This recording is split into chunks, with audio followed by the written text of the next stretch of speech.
के Mankapur police ने एक तड़ीपार अपराधी को गिरफ्तार किया गया है। यह अपराधी, जिसका नाम अब्दुल सादिक उर्फ अब्दुल नसीर अब्दुल सादिक कालिया है, एक बार फिर से कानून का उल्लंघन करते हुए पकड़ा गया है।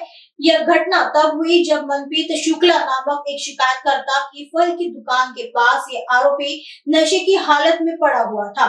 शिकायतकर्ता मनप्रीत शुक्ला ने इंसानियत के नाते उसे उठाने की कोशिश की।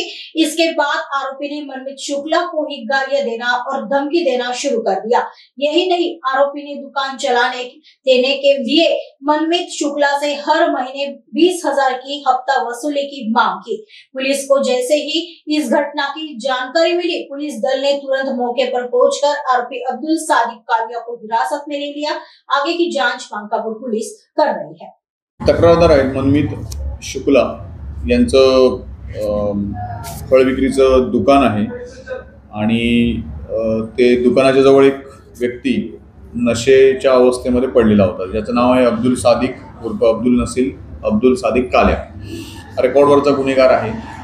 त्या ठिकाणी पडलेला होता, त्याला त्या तक्रारदारांनी उठवण्याचा प्रयत्न केला, उठवलं। त्यानंतर तो त्यांनाच उलट शिवीगाळ करू लागला, दमदाटी करू लागला। हा जो आरोपी आहे हा तडीपार आहे। सध्या याला वरिष्ठांच्या आदेशानुसार तडीपार केलेला आहे आणि तडीपार असताना देखील तो विना परवानगी हा मानकापूर पोलीस स्टेशनच्या कार्यक्षेत्रात आलेला होता। सदरची माहिती पोलीस स्टेशनला मिळाल्यानंतर पोलीस पथकानं त्या ठिकाणी जाऊन अब्दुल सादिक कालिया याला ताब्यात घेतलं।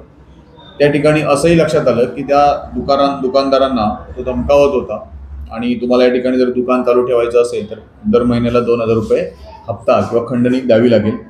याबाबत तक्रारदारांनी दिलेल्या तक्रारीवरून अब्दुल सादिक कालिया याच्याविरुद्ध शिवीगाळ, दमदाटी, खंडणी मागणे, त्याचप्रमाणे तडीपार कालावधीमध्ये विना परवानगी या ठिकाणी मिळून येणं, या सर्व कायद्यानुसार आणि कलमानुसार याच्याविरुद्ध गुन्हा दाखल केलेला आहे। त्याला अटक केलेला आहे। माननीय न्यायालयाने त्याला न्यायालयीन कोठडीमध्ये ठेवण्याचे आदेश दिलेले आहेत। या आरोपीचं यापूर्वीचं रेकॉर्ड आहे, याच्यावर काही बॉडी ऑफेन्स हे मारामारीचे गुन्हे दाखल आहेत।